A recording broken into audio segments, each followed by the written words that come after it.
There, and welcome to tutorial 1 on algebraic fractions as they arise in the Edexcel Core 3 math syllabus, but this work should be applicable to most other A-level core maths modules. As always, for more help with your math studies, GCSE or A-level, see the YouTube channel or my website. Okay, to start with, as always, we take a look at the Edexcel specification just to see what we're required to know in this particular tutorial. Now what we're going to do in this tutorial, we're in the algebra and functions section, and what we're going to do, we're going to simplify what's called rational expressions, okay, including factorizing and cancelling. Okay, so we're going to have an attempt at that in this tutorial.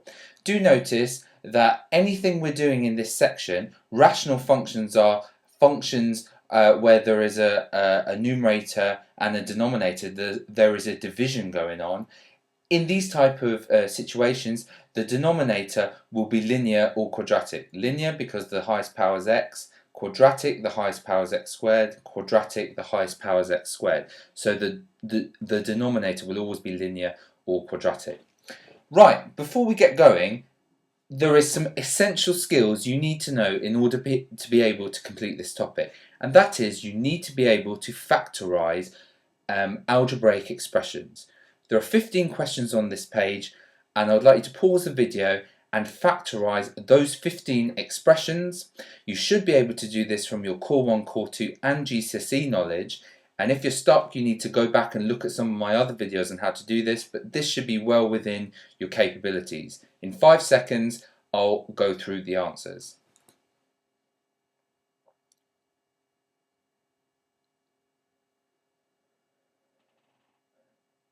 Okay, so I'm going to put up the answers for these and I'll talk about a few in particular. I'm not going to go through all of these in detail. This is the type of skills you should know. Here are the answers to the 15 questions, all of them factorized. Okay, so what is factorizing? Factorizing an expression, an algebraic expression, is to break it up into the factors that multiply to give it. Okay, is to, or sometimes we say to put it into brackets. So let's pick out a few examples. Here, something like these type of ones here, you ask yourself, what divides into 3p and 12? 3 does, so you factorize that out, and in your brackets you would put what happens when you do 3p divided by 3, you get p, 12 divided by 3, you get 4. Okay, that's the type of thing there. In this one here, what common factors are in x cubed y squared and x squared y? Well, x squared is in both and a y is in both. So you factorize out x squared y, you divide out x squared y, x cubed y squared divided by x squared y leaves me xy, x squared y divided by x squared y leaves me 1. That should be in a plus there. Okay, now these types here are known as quadratic expressions. The highest power of x is 2. And the question you ask yourself here is what two numbers multiply to 6 and add up to positive 5, 2 and 3, and so in your brackets you have x plus 2, x plus 3. Try and multiply out this brackets and you would get this expanded version. And all of these are of a similar nature here. Let's just do one with negatives. What you asking yourself, what two numbers multiply to negative 72 and add up to negative 1? Well, minus 9 and positive 8 do. So in your brackets, h minus 9, h plus 8. 13 and 14 are known as the difference of two squares, and these things factorize as follows. You should be familiar with the difference of two squares. You have a square number, subtract another square number, and it factorizes into m plus 4, m minus 4. And last one here, the coefficient of the x squared is not 1, it's 2, so you should be able to factorize those. They're slightly harder than these, but not too bad. What you do is you say, what two terms had to multiply to give 2x squared? Or a 2x and an x, they had to be. What multiplies to 2? You ask yourself, well, 2 and 1. So you just have to decide where the positive 2 and the positive 1 go in order, so when you times it out you would have got a 5x.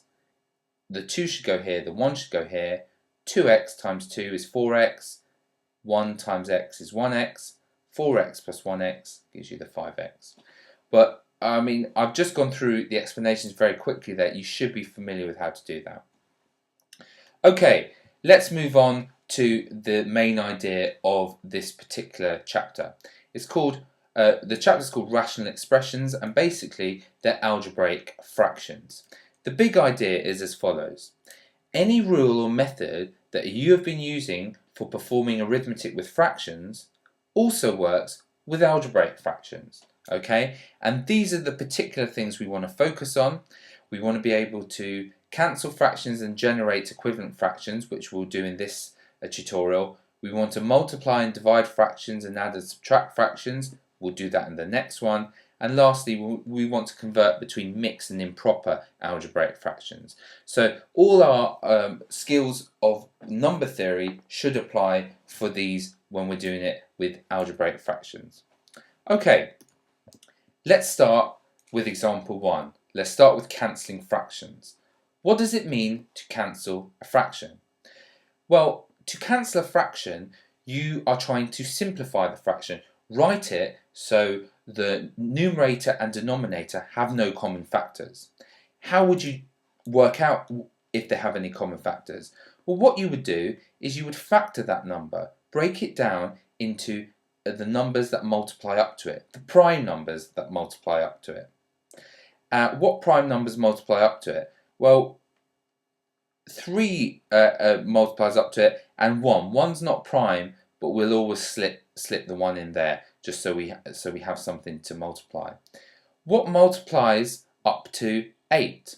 Well, we're always going to have a 1 in, and then the prime numbers that multiply up to 8 are 2 times 2 times 2.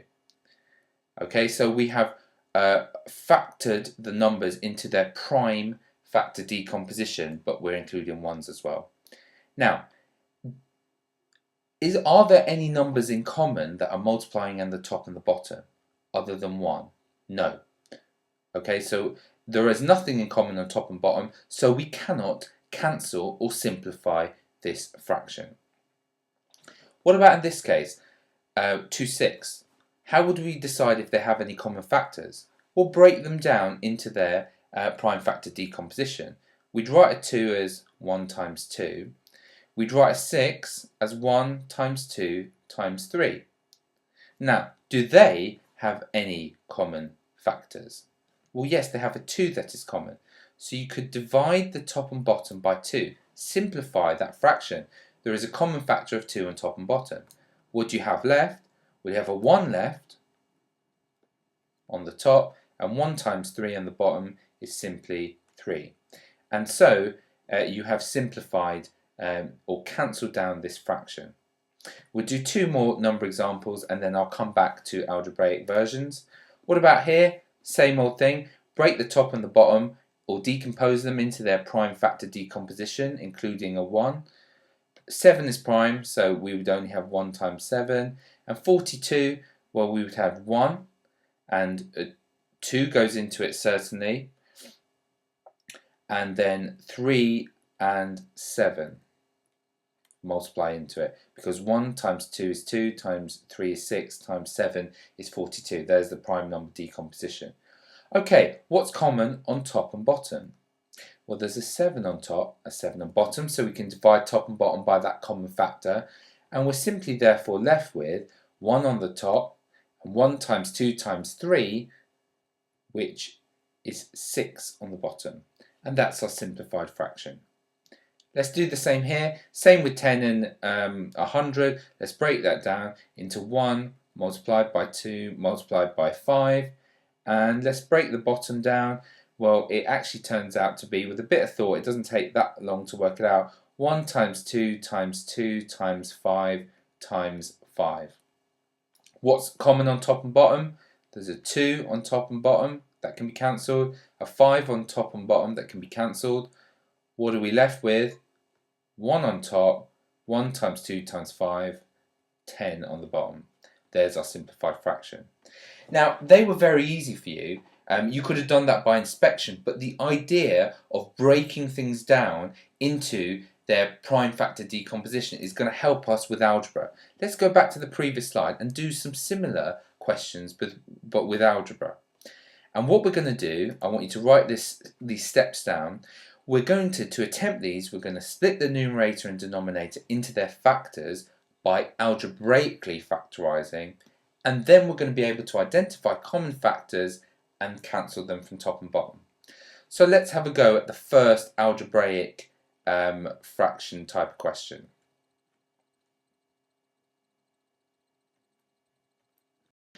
Okay, let's factorise the top. Anything going to x and 2? Well, no, nothing apart from 1. So at most you could write that as 1x plus 2. Anything going to 3x and 8? No, at most 1. So we'd have the following. You have no common factors on top and bottom other than 1, which can cancel. So you cannot simplify that any further. It is what it is. It cannot be cancelled. Let's have a go at this one. Anything going to x and 2? No. We could take a 1 out at most. Does anything go into 2x and 4? Well, 2 does. Okay, and what would you be left with in the brackets having factorised? You'd be left with x minus 2. Now, this is, we have factored the top, broken it into its factors, factored the bottom, broken into its factors. We notice there's a common factor of x minus 2 on top and bottom. And they can cancel, and so this fraction actually simplifies rather nicely to a half. Okay, so that's very straightforward. And that's the idea we're going to do in question 3 and question 4. So let's have a go at a couple more algebraic ones in question 3 and question 4.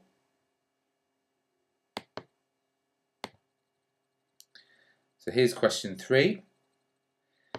Remember what our steps are, we said. The first thing we're always going to do is factorise top and bottom, and then we're going to identify common factors and cancel them out. What goes into x cubed and 2x squared? Well, an x squared does. Factorise that out. What you're left with, x cubed divided by x squared is x, plus 2x squared divided by x squared is plus 2. There's it factorised. What about on bottom? How does that factorise? It's a difference of 2 squares. It factorises to x plus 2, x subtract 2. Can we identify anything common to top and bottom? Well, a factor of x plus 2, which we can cancel, and we're left with a more simplified cancelled down fraction of x squared over x minus 2. And that's the cancelled down answer. Last example for us to talk about. Let's have a go at this. Same old method, factorise top and bottom, then try and cancel. Okay, so factorise the top, two numbers that times to positive 12 and add up to positive 7 with a bit of thought, x plus 3, x plus 4. Okay, on the bottom, how could you factorise that? It's a difference of 2 squares, x plus 3, x minus 3, or x subtract 3. Anything common on top and bottom? An x plus 3, which we can cancel, and we're left with x plus 4 over x minus 3. And we've done our 4 examples. Okay, so take the notes down of those examples and remember the idea from what we did in number theory. We're factorising, then we're cancelling common factors. I'd like you to pause the video now, have a go at the following few questions, and I'll go through the answers in 5 seconds. Have a go.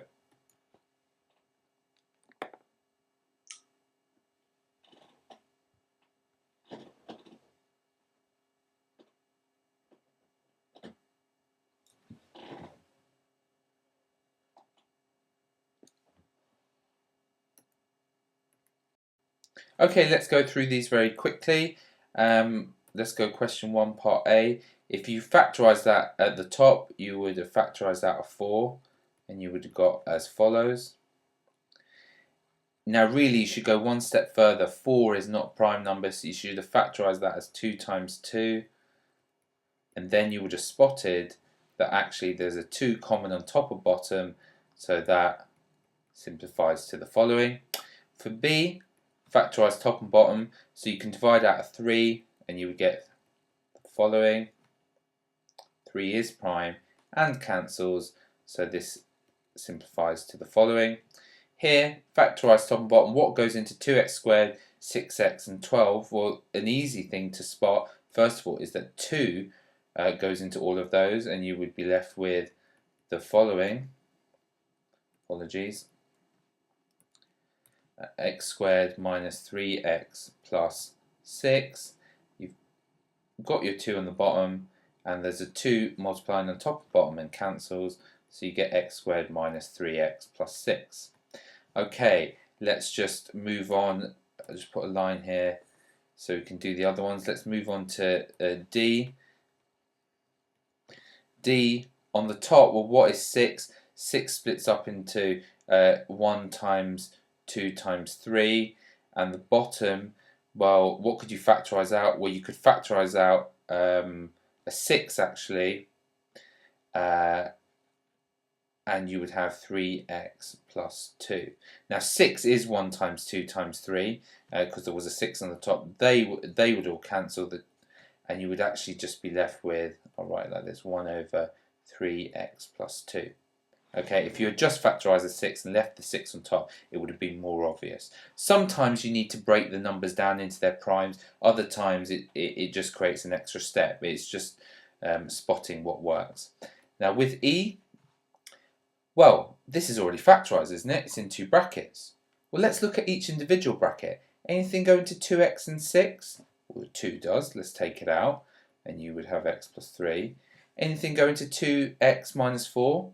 Well, a 2 does, and you could take it out. And you would have 4 on the bottom, which is 2 times 2.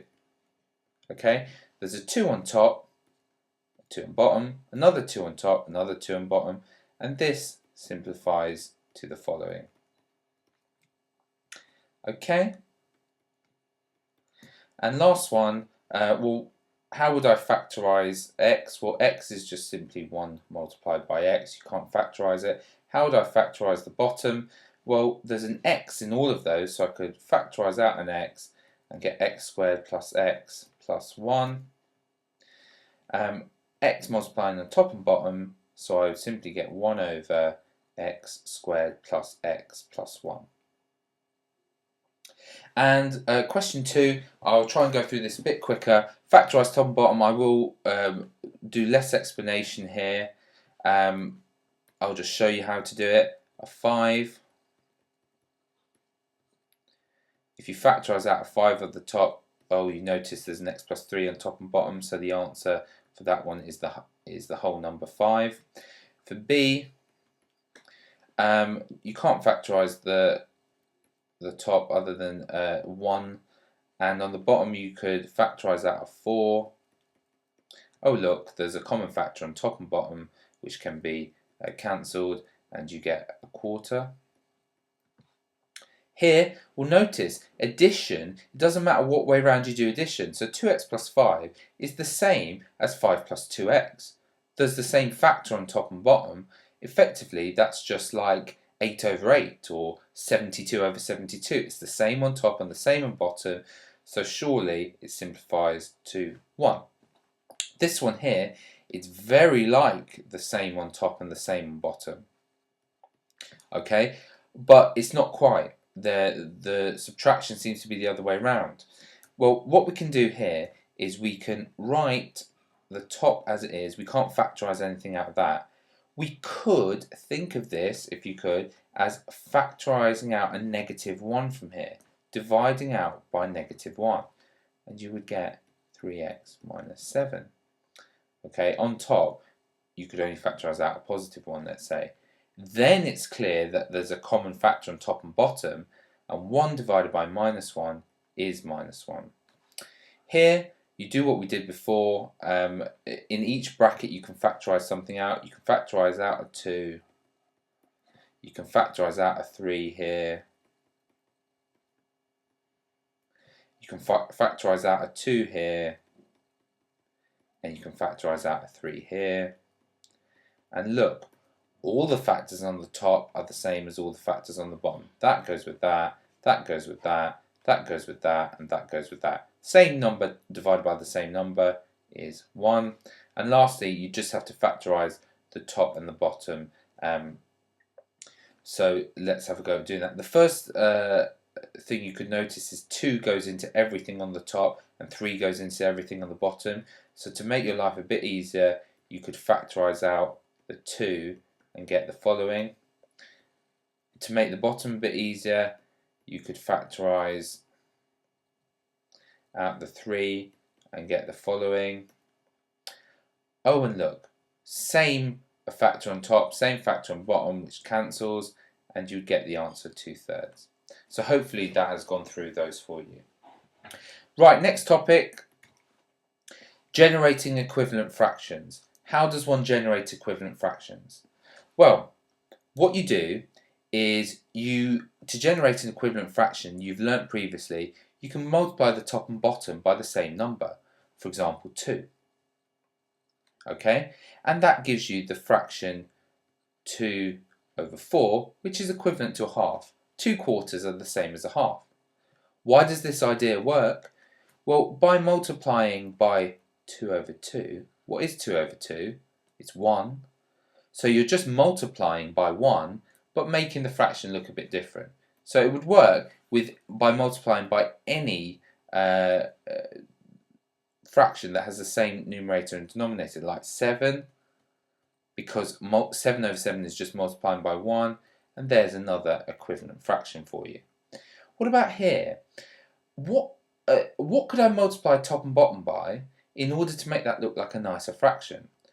Well, because they're both decimals, if I multiplied by 10/10, okay, that would make this a much easier and nicer fraction to deal with, a 7. Now, what about this one here?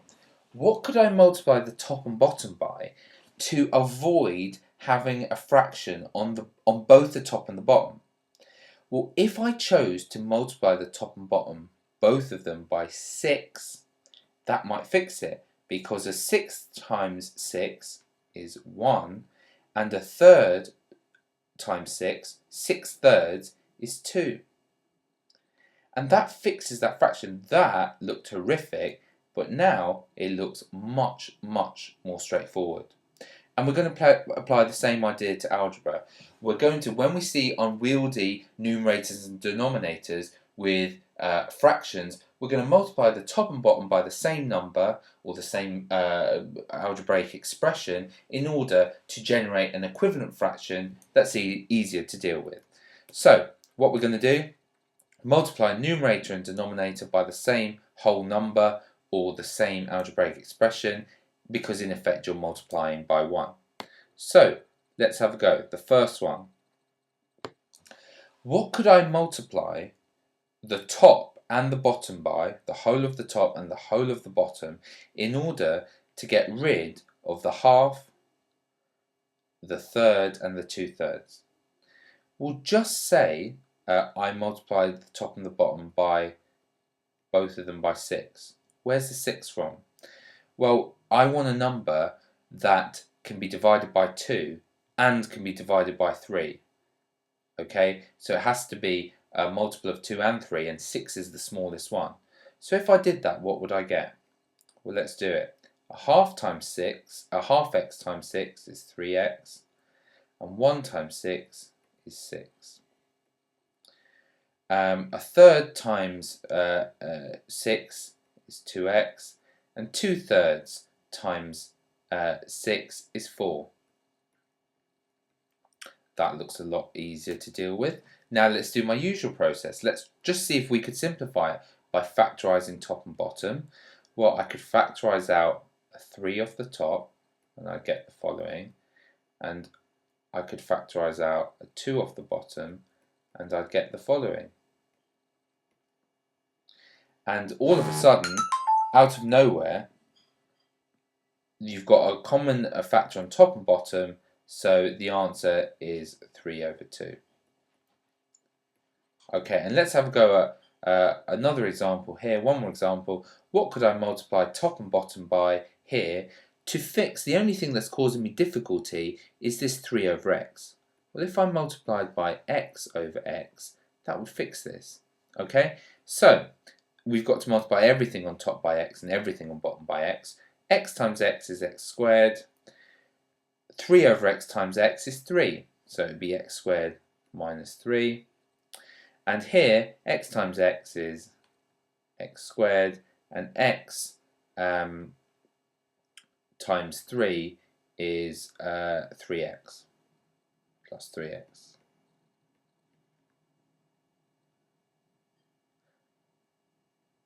And there's nothing, I mean, we could try and factorise that, but actually there's nothing else we could do to simplify. So that's a few examples of generating equivalent fractions. I want you to pause the video now and have a go at a few yourself.